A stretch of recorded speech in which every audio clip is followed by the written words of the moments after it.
How y'all doing tonight? Tonight I'm getting ready to prep this 5-pound chuck roast I got at the store today.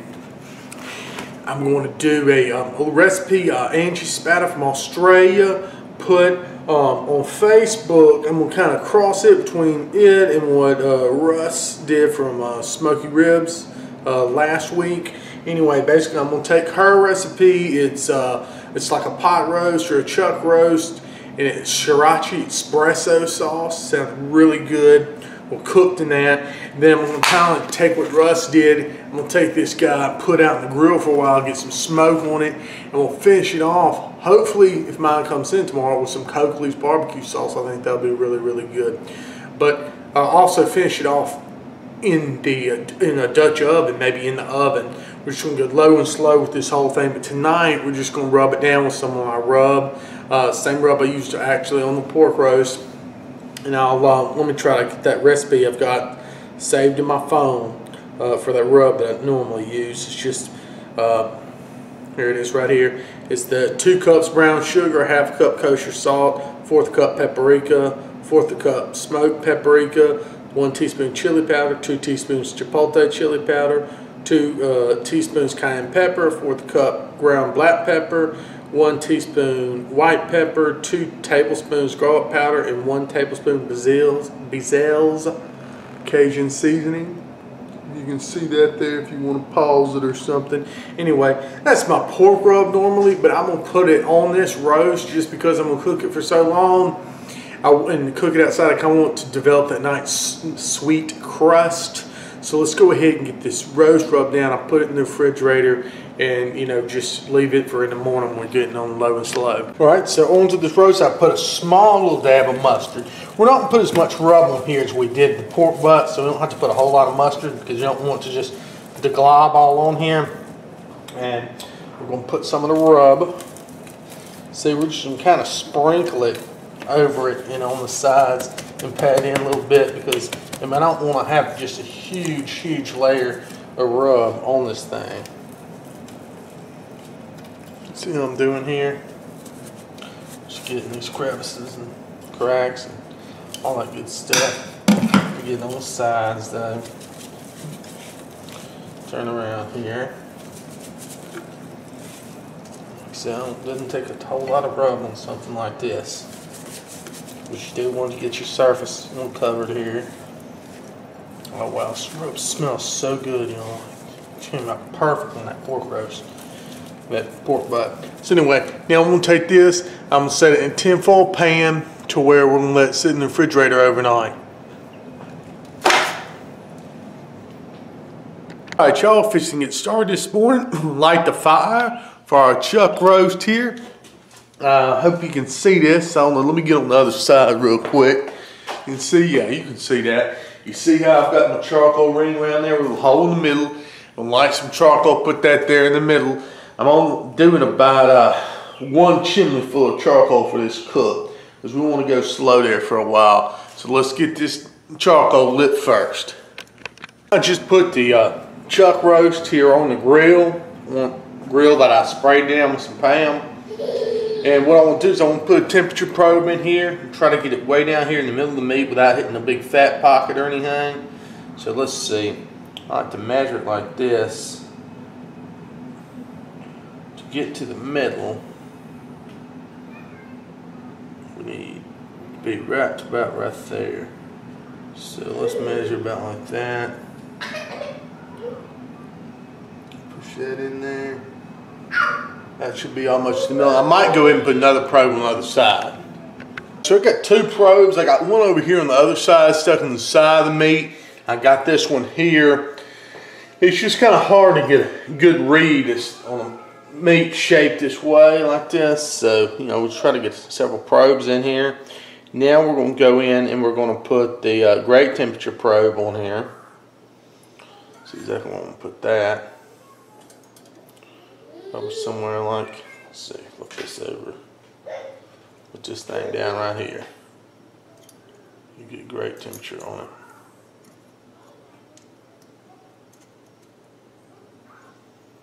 Alright, something like that. So now we'll be able to keep temperature on the roast and on the grate here.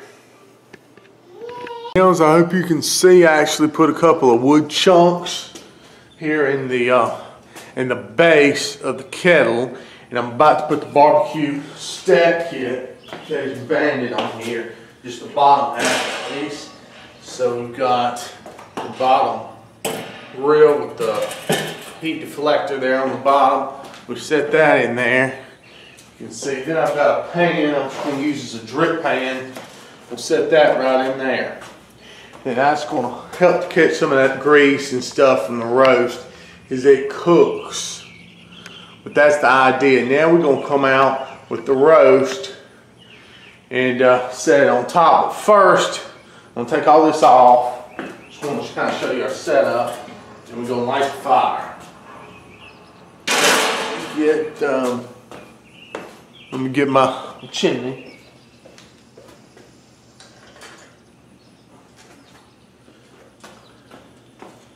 Our chimney here with our lit coals.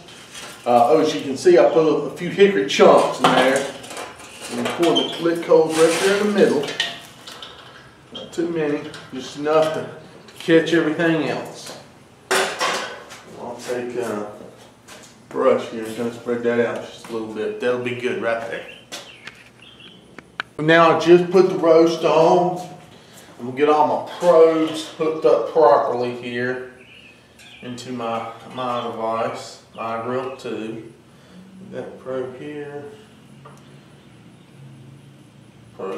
And I've got some grommets for this stack kit, y'all. I apologize I haven't put them on yet. I need to drill some little holes, that way I won't have wires going everywhere, but I have to live with it for right now. It doesn't bother me that much. So you got my probe stuff going here. Turn that on. Let's sync our app up. Our device is here. I don't know if you can see that or not. We'll find it. There we go. We'll find a probe here. First probe, second probe, third probe. That's good. Now we're going to get the lid on.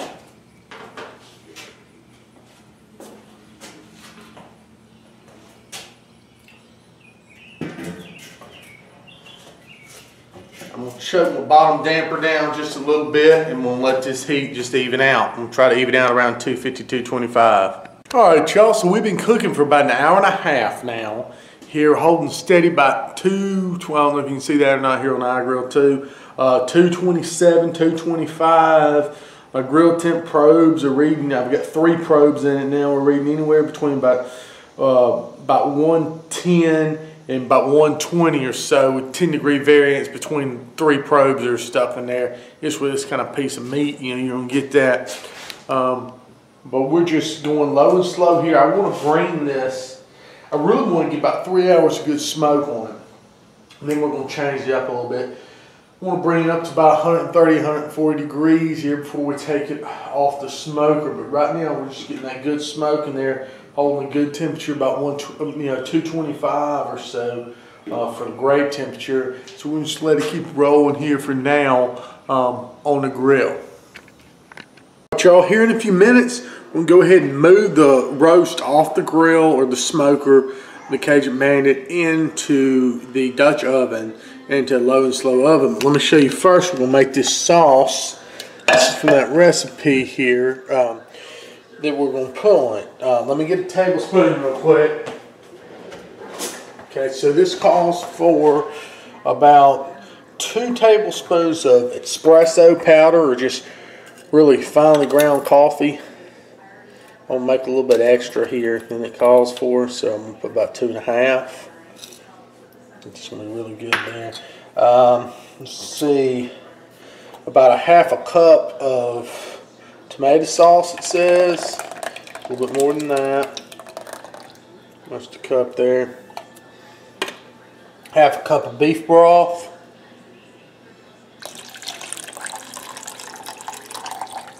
Okay. Something like that. What else I call for?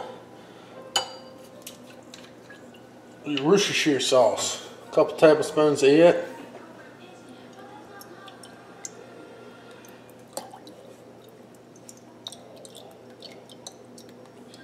tablespoons of Worcestershire. There it is. Now, what else I want to put in there? Sriracha. So this is basically like an espresso sriracha sauce is what they call this. Sounds really, really good. It says 2 tablespoons of sriracha. Of course, I love sriracha, so I'm going to put about 4. It's not that hot once it's cooked. So we'll take this, we'll whisk it up, and we're going to pour this over the roast once we get in the Dutch oven. It's going to be great, y'all. So now I'm going to go outside, grab that roast, put it here in my Dutch oven, and we'll bring it back inside. Alright, so the roast, just to grab it off of here, it's at about, I think, 135 or so degrees internal. Looks wonderful. That beautiful bark is kind of just gathering on that thing. I mean, that's really great. So we're going to pull it off here and set it right here in the Dutch oven. And that's where we're going to finish this bad boy. Oh yeah. So we got to roast here, and I can just smell that wonderful smoke on it. I'm going to stir this sauce up here a little bit more. Pour some of the sauce over the top of it with this wonderful espresso flavor, the sriracha, everything else. I'm not going to use quite all this sauce, but you want to pour some of it like that. Just give it a good coating. So that's the point right there. Oh, yes. So we're looking for right there. Now we're going to set this aside. I'm going to put the cap on the Dutch oven. Well, that's going to, okay. And we're going to set this in there. I'm going to set my oven about 225. It's going to go several hours in there until we can bring this roast up to about 200, 205 degrees or something like that. And we'll talk further about that later. All right, y'all. The chuck roast has been cooking inside in the oven, in the Dutch oven, sealed up. After the smoke this morning, it's been cooking for about 3 more hours. It's got up to internal temperature about 205. We're going to take it out. We're going to give it the tenderness test and see if it's done. So I've been letting this thing cruise real low and slow in the oven. It was going about like 215, 220, 225 for about 2 hours. Look at that. Oh wow, it smells heavenly too. But we got to give it the test. First I'm going to take a little chopstick. We'll stick it right here in the top. See how it goes in. Yeah, let's see. Now let's take a fork. Let's see if you can stick it with a fork and you can just turn it. It's almost there, y'all. Almost there.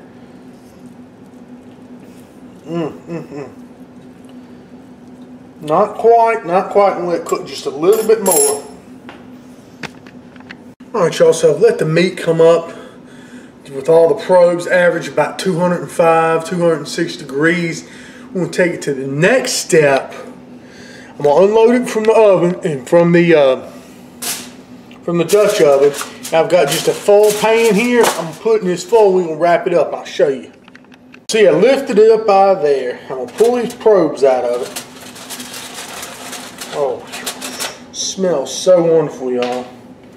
Then we're going to wrap this dude up in this foil like this. Seal him up. See right there? Now, I got a little cooler. Room here. Put this little cooler here on the cabinet. Just a little styrofoam cooler. Somebody shipped me something in. Ooh, joke's hot. I'm going to put them down here. Now I'm going to close this. Now I'm going to take this cooler. I'm going to put my cooler in the garage. And we're going to let this marinate just like this and cool down. Let all the juices redistribute for at least an hour.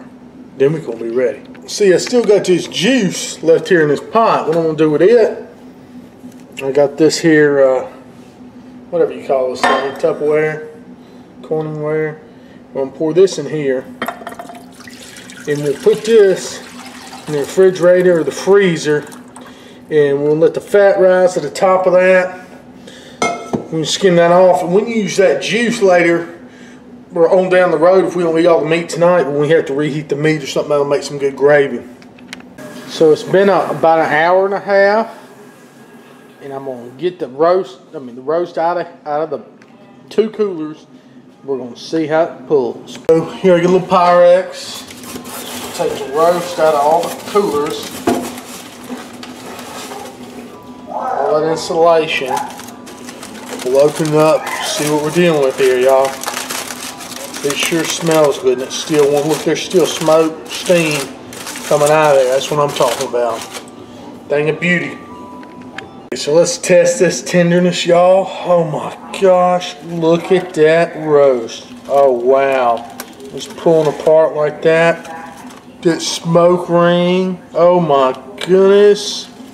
This is something else. Look at that. Oh yes. I mean, that is beautiful roast beef right there.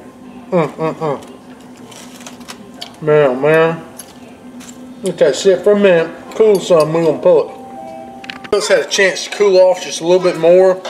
Go ahead and start just pulling some of this. Like I said, it just comes apart right here. It's just right here in the glove. I mean, this stuff is just fabulous. I'm going to pull some of the fat and stuff like that off of there and get this beef pulled right up.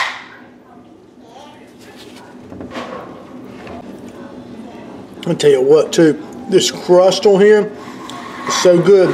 And it's got some of that coffee in there too. You can taste just vaguely from Angie's recipe there. Man, that's awesome right there. I mean, oh my gosh. Hard for me not just to eat all this while I'm sitting here trying to pull it. I still just can't get over how juicy and tender this stuff is. I mean, it's just like that pulled pork. You know, just and the smoke ring with a little bit of that, you know, the saltiness, a little bit of the coffee flavor, just a hint of that. Oh wow, and a little bit of the sweet from that rub I put on there this morning, and this stuff is fantastic. Well, just check out how juicy that is. I think I'm gonna serve this on a nice onion bun. We'll heat this up real quick. Just toasted that nice onion bun there for a second. Now, I'm not gonna mix the sauce in with all the meat just because tomorrow I'm thinking about doing a little bit of southwestern stuff. I may use some of this meat for that. I want to mix some different spice mixtures into it. So let's just put it on the sandwich like this. Look at that. Let's get some of this Coakley's. Good stuff, y'all. Move this back here. And let's just just go over it with that wonderful Coakley's. That deep flavored Coakley's with that wonderful brown sugar taste with that sweet heat. Not too much sweet though. It's got some good heat backing on. Also a little bit of vinegar in there. Set that on there. Tell you what, that's gonna be fine. There's a fly here just plaguing me. Dadgum, must have flew over here from Russ's house. He was talking about them flies. Huh. All right. Let's give this a taste, y'all. Look at this gorgeous beef sandwich here. Oh my gosh. I don't know what to say about this. So we're going to give it a try.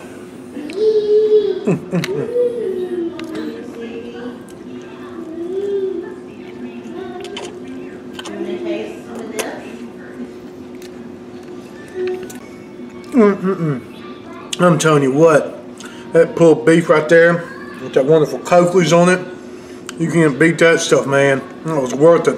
8 hours cooking. That's awesome. Man, props go out to Coakley's. Russ, you helped me do all this stuff. Angie, come up with that good cappuccino rub we put on there. Man, or not cappuccino, the sauce we put on there before we put it in the oven.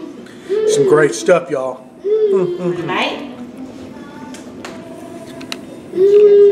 One more thing I'd like to add about cooking low and slow like this. If you'll go to, there's a YouTube channel called Louisiana Cajun Recipes. It's JB over there. And he just did a video on low and slow and how scientifically it works with the meat and stuff. And that helped me a lot too.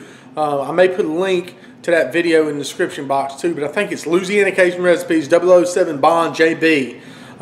He's got a video he just did that does help a lot when you're talking about the breakdown of the tissue and the fat and everything like that and the collagen to get everything all nice and tender without everything getting tough. So anyway, just want to throw that in there too, y'all. But y'all got to try some of that Coakley's. That stuff's good.